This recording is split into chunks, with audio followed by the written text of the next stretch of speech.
Hello and welcome to Kerbal Space Program Episode 2 with me, Proximace. This week we're going to follow on from the lessons learned from last week and introduce a couple of the mods I have installed, one of which is primarily focused with helping me get orbit a little bit better, and also try not to repeat Bill's very brave but definitely fatal re-entry, but without a ship. It didn't go that well for him. Okay, so let's have a talk about the things that are going to help me, 1, orbit a bit better, and 2, get to all of these incredibly distant and complicated to get to planets. Now, Kerbal is cool in the fact that it has a very active community making a lot of mods, which include reskins of components that do the same thing and new components with added functionality. Now, the ones I have installed are MechJeb, Deep Space Systems, and Control Arms. So these are MechJebs, and basically what they have is, as it says there, a mechanical copy of a pilot's brain. Now what this does is, assuming it has electric charge, again the same as the capsules, you can plot in courses. So you can tell it to, from the ground, go into an orbit of X kilometers at a certain heading, and then it'll do that all for you. So it'll launch it, well, you have to hit the first launch, but it'll launch, it'll do all the staging, it'll throttle itself so that it doesn't explode, which I wasn't sure if it would do when I first installed it. I was just watching the overheat it lets the overheat get really close to the top, but doesn't actually overheat. It can be outwitted sometimes. Again, it is only a Kerbal brain, it's not that powerful. And then these two up here, obviously the 2001 Space Odyssey head, which is just generally quite awesome. That's from the deep space one. So let's show some of the other deep space ones that are quite useful. Low pressure engines, very efficient but tending to overheat, so again that's for using fuel, but you're going to use it quite low thrusts, which is fine for space because there's no friction, which is awesome. Some struts, there we go, there's one there. That's not quite loaded the texture properly on that one. We'll put this one, there we go. So, one, it's a big strut, but it also has a fuel tank in it, so it enables the struts to be useful in turn, rather than just having a bit of metal that's nothing attached to it. It has a big ion engine, which has its own built-in battery, and it also has a bit of xenon gas as well, which is what uses the propellant. Now, the standard ion engine is that big. So yeah, big difference. Also, this mod comes with a nuclear reactor, so that just for free generates all the electricity you could ever need. It doesn't seem to have any issues with exploding, so that's quite cool. It may upgrade the mod when the game gets updated to kind of have some costing elements in with that, so that's awesome. It has these massive battery blocks which have, there you go, electric charge 2500. So that's the same as 5 of these little ones, but it also stores a huge chunk of xenon gas, 2500 again, as compared to these little ones that have 700 each. So yeah. So these are just things to make it easier to be at kind of ridiculous levels of deep space, because you can do ion drives and electricity and tiny amounts of gas to push you through. Okay, and then the last one I have is these arms. Let's just rotate that piece. This is the Canadarm, which is the one that's used on the International Space Station. So this is a multi-jointed articulating arm. It has a camera on the end. Let's not just drop it on the ground, let's just port it. Or not. Let's just try and see if it drops on the ground. So now we click on it and activate camera. It brings up this HUD in the top left. And what this does is you can move bits around. So, ooh, don't blow up, don't blow up. Awesome. So you can swing all the bits of the arm around, segments, and so forth. And you can spin the ends, change where the camera's pointing, and if there's an object in range you can magnetize it and then stick to it, so you can grab things in space, which is really useful. So see if it can grab onto itself. Magnetize. Yes, it's grabbed itself. Useful! Okay, so what we're going to try and do, and once we get it I'll probably end this episode, as I've done a lot of stuff which I've then edited out.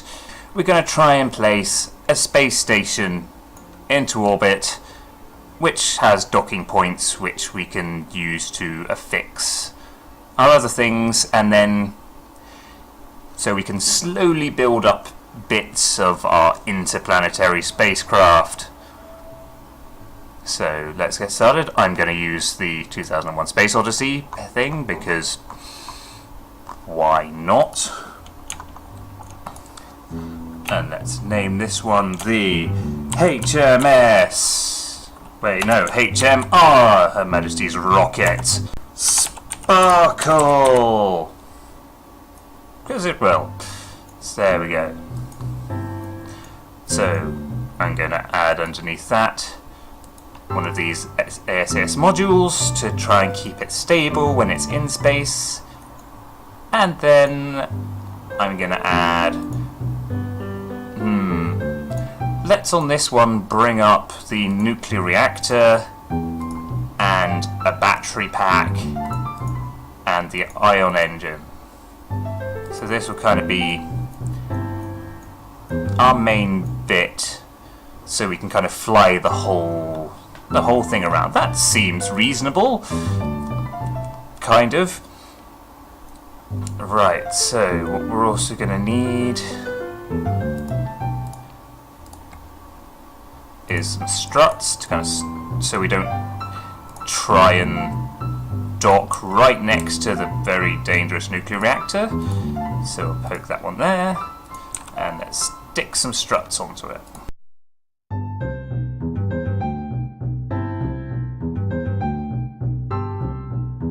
Okay, I think you can see where this is going. We're going to, on the end of these struts, put some docking points. We're also going to put on some useful things like some additional fuel. We won't need any solar panels because we've got a nuclear reactor, and we're going to need to put some RCS thrusters, which are these little multi-directional things. So we'll just plop those on now, and down here as well. They don't need to be on an RCS fuel tank. The RCS fuel, does go around so they can get to them. So we'll cut to when this is done.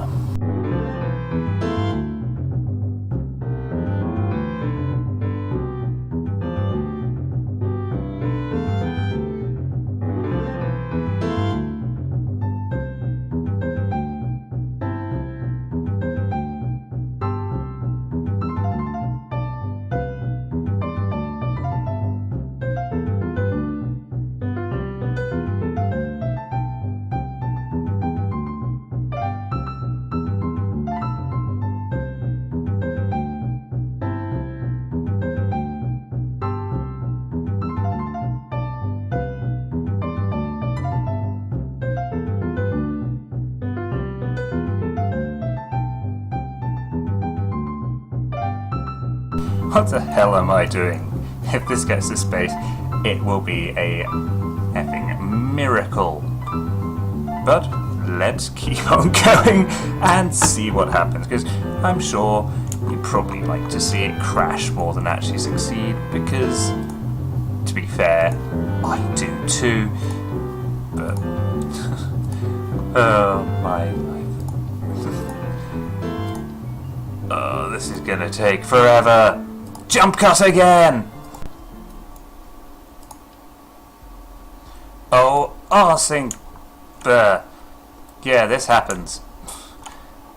If you think you've clicked to pick up, say, this tiny little strut connector, and then you miss, and then you click on the thing, yeah, you just take off the thing. So I've ripped off these rockets, so I'll just have to put them back on. But you can sometimes rip off like huge sections of rocket, and then because you've got a different kind of symmetry than you had before, you try and put it back on and things are orientated in a different way, or yeah, that's kind of annoying. But on with building!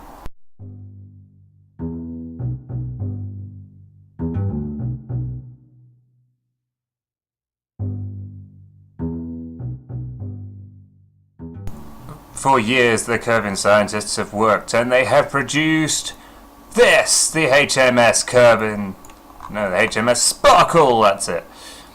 So you can see on the top here I have these docking ports that are shielded so they don't destroy themselves. They don't seem to do it if they're unshielded anyway. And there's the nuclear reactors, the batteries and an engine. And then also I have these, which are just like the arm on the ISS, but they're a smaller version, so we'll just get rid of that one. There we go. So what we're going to try is using this little fella, MechJeb. So you can see on the right we have an extra panel here which we can pop out. So what I'm going to do is I'm going to try the Ascent autopilot. Now if ships are crazy weird like this one is in its entirety, MechJeb can have difficulties. So let's just try putting this in an orbit of 100 kilometers, 90 degrees, and we want the stage delay to be 1 second. We don't want to stop at any stage because there's no point in which the station decouples from all the rest of the stuff that we need. We just want it to reach the point where it's just a station floating on its own. Edit path, you can set how low you want to start doing the gravity turn and kind of what form you want it to take. So you can just go 90 degrees, which it won't do, or all the way up to the other end, which is a nice smooth curve, which is probably best. So we want to start the turn at probably about 40 kilometers, end the turn at probably 90. There we go, that's a nice curve there, so we'll get rid of that. And we will engage the autopilot. It's now awaiting liftoff, which means it's waiting for me to push spacebar to activate this first stage. Okay, monumental launch in 3, 2, 1. It worked! It worked! It didn't blow up, it worked! It's left the ground and everything. Fast forward till we're in space! I'm in space. Ooh, it's starting to get quite wobbly now. Come on, Jeb, point it forward. Maybe that one thing wasn't enough to. Oh shit! Make it go. Oh fuck!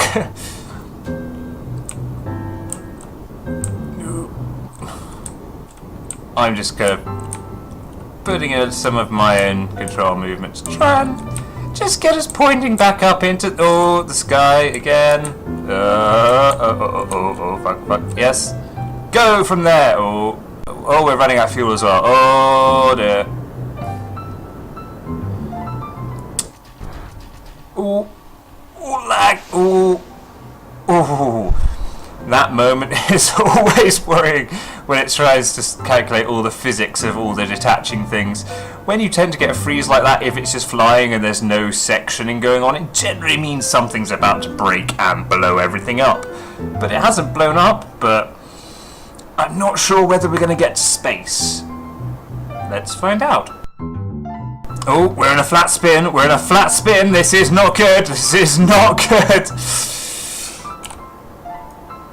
Are we going to leave the atmosphere? Yes, we are. That's good. So if MechJeb can get this vaguely pointed in a good direction, yes, that's kind of reasonable.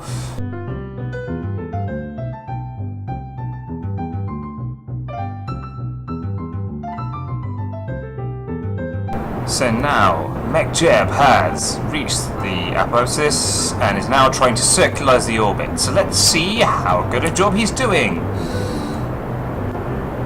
Well, bugger.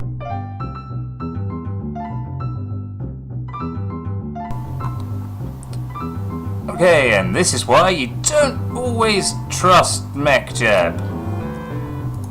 He got us into space quite nicely, but then couldn't figure out how to get this thing into a circular orbit, which now means we're plunging into the atmosphere. Well, the thing is that even if this thing survives intact through the atmosphere, which it may or may not, I don't know, but the more pressing problem is we don't have any parachutes, which means that this is going to crash into the ground.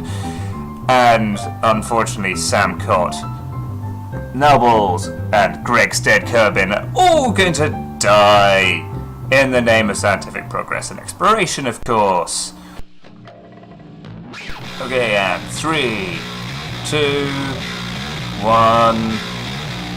Nuclear explosion! Yes, we've now tainted all of the drinking water for the entire planet. Next time! This has been Proximace with episode 2 of Kerbal Space Program. Next episode we'll try and get the HMR Sparkle into space without the help of MechJeb, and also hopefully without causing another giant nuclear explosion, which is probably not going to engender good feelings from the citizens of planet Kerbal to the Kerbal Space Program. And that wouldn't do good for anyone, because we need to get to these other planets for reasons. See you next week!